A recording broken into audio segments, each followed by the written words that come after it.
Hello student, एक बार फिर हमारे स्कैटर नॉलेज चैनल में आप सबका स्वागत है। हम आपको पढ़ाते हैं विभिन्न प्रकार के सामान्य ज्ञान के क्वेश्चन जो कि बहुत सी प्रतियोगी परीक्षाओं में या तो आ चुके होंगे या आएंगे, जो कि मोस्ट इम्पॉर्टेंट क्वेश्चन होंगे जो हम आपको पढ़ा रहे हैं। तो आइए शुरू करते हैं। पहला क्वेश्चन है हमारा, निम्नलिखित में से कौन यौगिक नहीं है? यौगिक कौन यौगिक नहीं है? हमारे पास चार ऑप्शन गिवन है, नाइट्रोजन परऑक्साइड, पानी है, क्लोरीन है और अमोनिया। अब देखिए, यौगिक का मतलब ये होता है, यौगिक वो चीज़ें कही जाती हैं जो दो या दो से अधिक तत्वों से मिलकर के बनी होती हैं, वही तो यौगिक होते हैं। अब देखो, नाइट्रोजन परऑक्साइड, इसमें एक से ज़्यादा एलिमेंट होंगे। पानी भी देखो हाइड्रोजन ऑक्सीजन से मिलकर बना होता है और अमोनिया में भी कई तरीके के एलिमेंट होते हैं, तब जाके अमोनिया। लेकिन क्लोरीन जो Cl है उसमें सिंगल क्लोरीन ही होती है, इसलिए ये यौगिक नहीं होगा। यौगिक के नाम से ही समझ, योग करके जो कोई चीज़ बनती है उसमें योग हो एक दो एलिमेंट का, तभी तो यौगिक जाके बनता है, तो इसलिए क्लोरीन यौगिक नहीं है। सेकंड क्वेश्चन है, जब मेंडलीव ने अपना काम शुरू किया था, मेंडलीव एक रसायन विज्ञान के साइंटिस्ट हुए, हम लोग रसायन विज्ञान उनका नाम पढ़ते हैं, उन्होंने आवर्त सारणी लिखी है या बनाई है। तो जब मेंडलीव ने अपना काम शुरू किया था तब कितने तत्व ज्ञात थे? जब उन्होंने अपनी काम शुरू किया था तब मात्र 63 एलिमेंट ही हमको जानकारी थी। इसमें 65, 64, 66 के और 63, तो 63 ऑप्शन हमारा सही होगा। थर्ड क्वेश्चन है, त्रिपिटक पवित्र ग्रंथ कौन से धर्म से संबंधित है? त्रिपिटक पवित्र ग्रंथ हम लोग जानते ही हैं, मतलब जग जाहिर क्वेश्चन है ये, हर जगह लगभग पूछा जाता है। तो त्रिपिटक बौद्ध धर्म से संबंधित होता है, हिंदू धर्म, पारसी धर्म, जैन धर्म। तो सही ऑप्शन जो होगा वो बौद्ध धर्म है। अगला क्वेश्चन 4 है, बोस्टन चाय पार्टी, मतलब बोस्टन चाय पार्टी किस वर्ष हुई थी? तो ये ऑप्शन हमको गिवन है 1775, 1774, 1776 और 1773। तो सही ऑप्शन जो है वो 1773 होगा, बोस्टन चाय पार्टी। क्वेश्चन नंबर 5 है,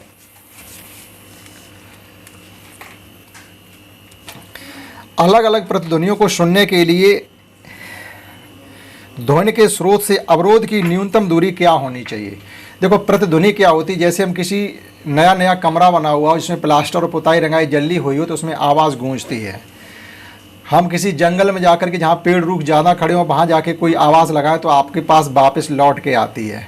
हम कुआं में चिल्लाएं, कोई आवाज़ करें कुआं के सामने खड़े होकर, वहाँ अंदर जाकर आवाज़ हमारी वापस लौट के आती है। तो वो यही पूछा गया कि हम अपनी प्रतिध्वनि स्पष्ट सुनना चाहते हैं, तो हमारे और जिस अवरोध से लौट करके ध्वनि आएगी उनके बीच की डिस्टेंस क्या होनी चाहिए? ये हमारे फिजिक्स का सवाल है। जब हमने फिजिक्स 9th 10th में पढ़ी होगी तो जरूर वहाँ पढ़ा होगा, वहाँ 17 मीटर दिया जाता है। तो यहाँ पर 172 मीटर, 17.2 मीटर, 344 मीटर और 34.4 मीटर के बिन है। तो जो सही इसका ऑप्शन होता है, प्रतिध्वनि आपको सही सही सुनने के लिए मिलेगी, तो वो डिस्टेंस है हमारी 17.2 मीटर। आपकी आवाज़ और अवरोधक के बीच की दूरी अगर इतनी रखते हैं आप, तो आपको बढ़िया स्पष्ट रूप में प्रतिध्वनि इको सुनाई देगी। नेक्स्ट क्वेश्चन 6 है, मरुस्थलीय पौधों के उपचर्म मतलब बाहरी चमड़ी, एपिडर्मिस जिसको बोलते हैं, पर एक मोटी कोमल बाहरी परत होती है, उसे क्या कहते हैं? जो चमड़ी होती है, चमड़ी के ऊपर भी एक बाहरी मोटी कोमल परत होती है। और ये क्यों होती है? ये इसलिए होती है कि जो मरुस्थलीय पौधे होते हैं उनको पानी का इवोपरेशन वो ना कर पाएँ। जो भी पानी, क्योंकि पानी कम होता है वहाँ, तो कम पानी को हमें धीरे धीरे खर्च करना पड़ता है। तो ये पौधों की पत्तियाँ या तने ऐसे बनाए जाते हैं कि जो भी पानी ये ज़मीन से ऑब्जर्व करते हैं उसको उड़ा नहीं पाए हवा में। तो उसके ऊपर बाहरी जो परत होती है वो कटिन की बनी हुई होती है, कोई टीन भी कह सकते हैं या कटिन कह सकते हैं। तो ऑप्शन सही होगा कटिन, लिग्रिंग, सेलुलोज, कटिन या बसा। तो जो सही ऑप्शन होगा वो कटिन कह सकते हैं। ठीक है, देखते हैं नेक्स्ट क्वेश्चन 7 क्या है। क्वेश्चन नंबर 7 है, बाण सागर बांध किस राज्य में स्थित है? बाण सागर बांध किस राज्य में स्थित है? ऑप्शन हमारे पास महाराष्ट्र है, आंध्र प्रदेश है, गुजरात है और मध्य प्रदेश है। तो सही ऑप्शन है वो मध्य प्रदेश होगा। मध्य प्रदेश में बाण सागर बांध अवस्थित है। पृथ्वी का द्रव्यमान लगभग कितना है? तो हमारे पास 4 ऑप्शन गिवन हैं, 6 सबके साथ है, 6 × 10⁻22, 10⁻25, 10⁻23 और 10⁻24। तो 10⁻24 वाला ऑप्शन सही होगा। 6 × 10⁻24 सही ऑप्शन है।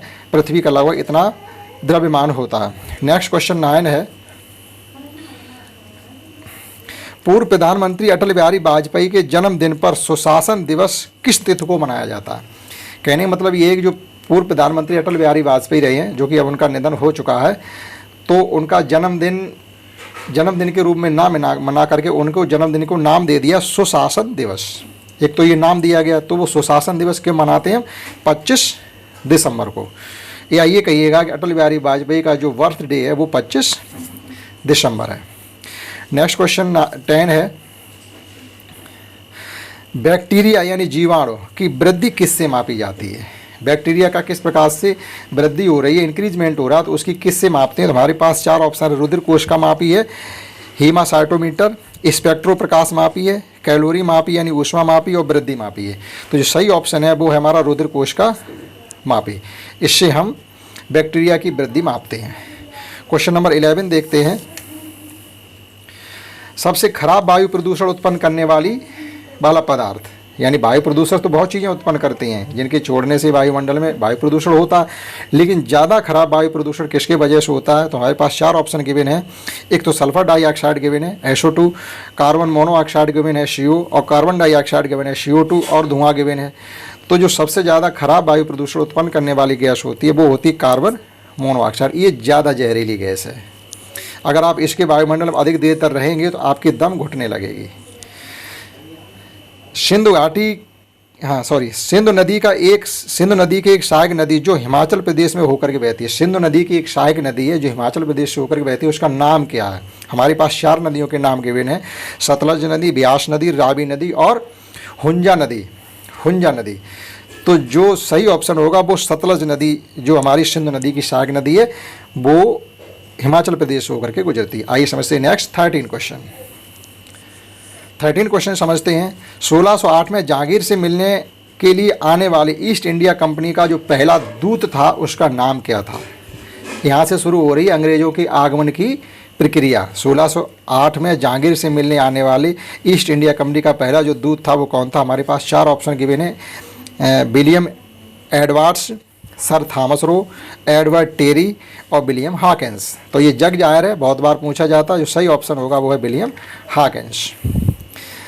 ये हम बायोलॉजी में पढ़ते हैं। क्वेश्चन नंबर 14 है कि प्रयोग अप्रयोग का कानून या नियम किस वैज्ञानिक ने दिया है?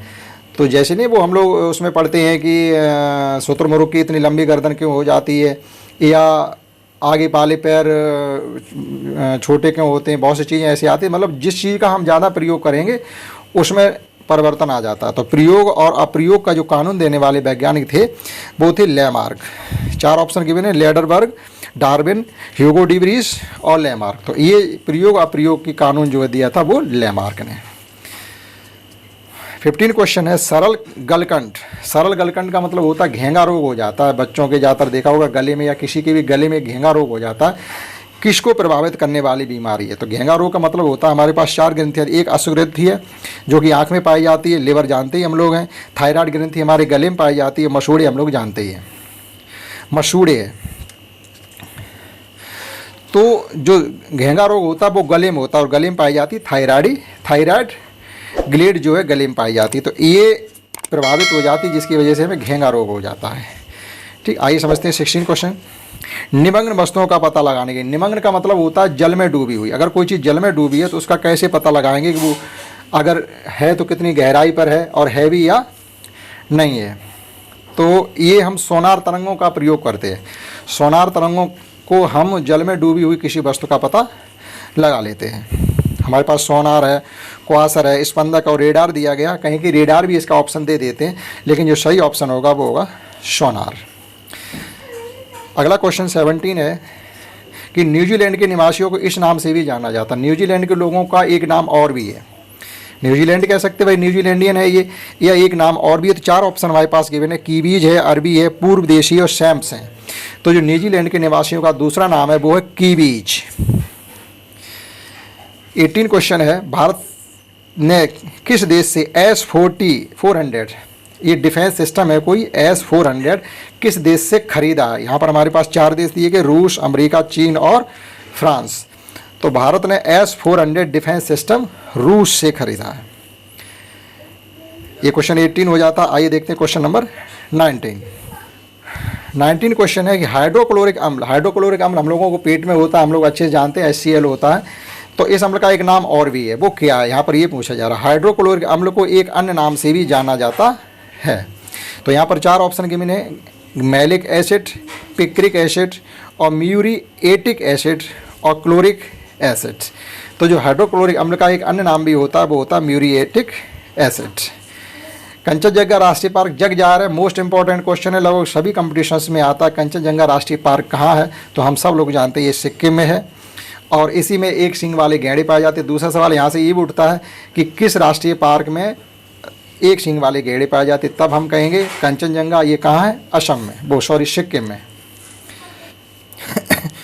ये कंचनजंगा राष्ट्रीय पार्क कहाँ स्थित है? यहाँ ऑप्शन में थोड़ी गलती लग रही है हमको, उत्तर प्रदेश, पश्चिम बंगाल, जम्मू कश्मीर और सिक्किम लिखा हुआ है। परहैप्स असम है, सिक्किम अगर नहीं सही है तो असम होना चाहिए, शायद ये ऑप्शन यहाँ पर गलत छपा हुआ है। ठीक, तो असम भी हो सकता है। ठीक, क्वेश्चन नंबर 21 है, भारत का जीव मंडल रिजर्व नंदा देवी किस राज्य में स्थित है?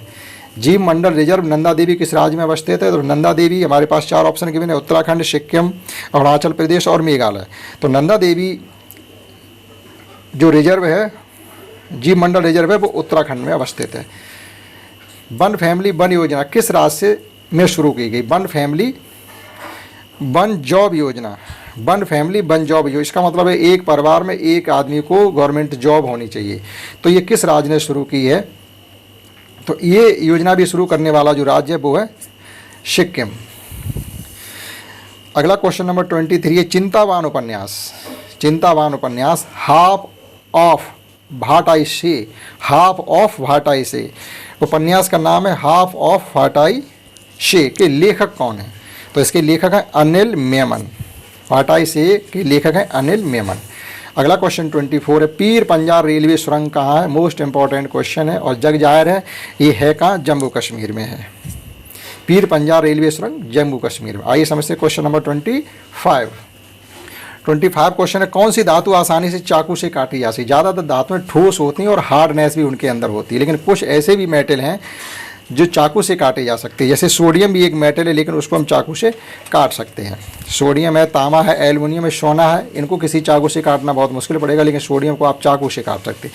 देखो, लाल चींटियों में कौन सा अम्ल पाया जाता है? मोस्ट इंपॉर्टेंट क्वेश्चन है। हमने देखा होगा लाल चींटियाँ अगर हमारे हाथ से दब के मर जाए तो एक विशेष स्मेल हमारे हाथ में आने लगती है, या जब हमको वो काट लें तो आपको तुरंत वहाँ पर खुजली से होने लगती है, हल्की हल्की खाल फूलने भी लगती है वहाँ पर।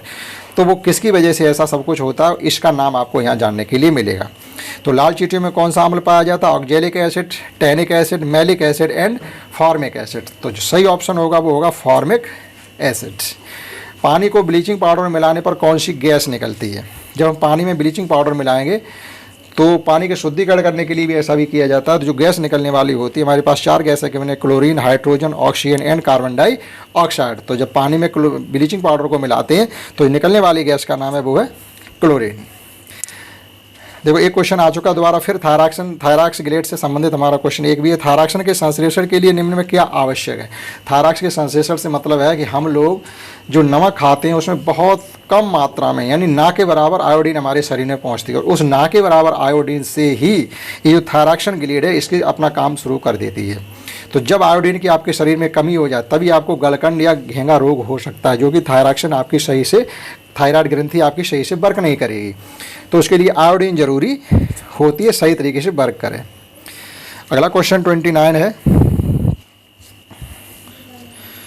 एक पौधे के तने या जड़ का घेरा किस कारण से बढ़ता है? एक पौधा है, कोई तना है, मोटाई में क्यों होता चला जाता है, किसकी वजह होती है? हमारे पास 4 ऑप्शन में lateral meristem, intercalary meristem, extra meristem और एपिकल मेरिस्टेम। जो सही ऑप्शन होगा वो है लेटरल मेरिस्टेम।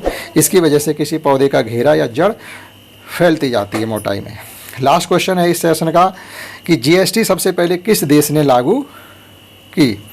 तो जीएसटी लागू करने वाला जो पहला देश है वो है फ्रांस।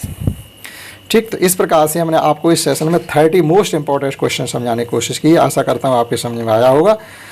इसी के साथ मैं आपसे ये भी आशा करते हैं आप हमारे चैनल को सब्सक्राइब करें, लाइक करें, बस शेयर करें। That's all. जय हिंद, जय भारत।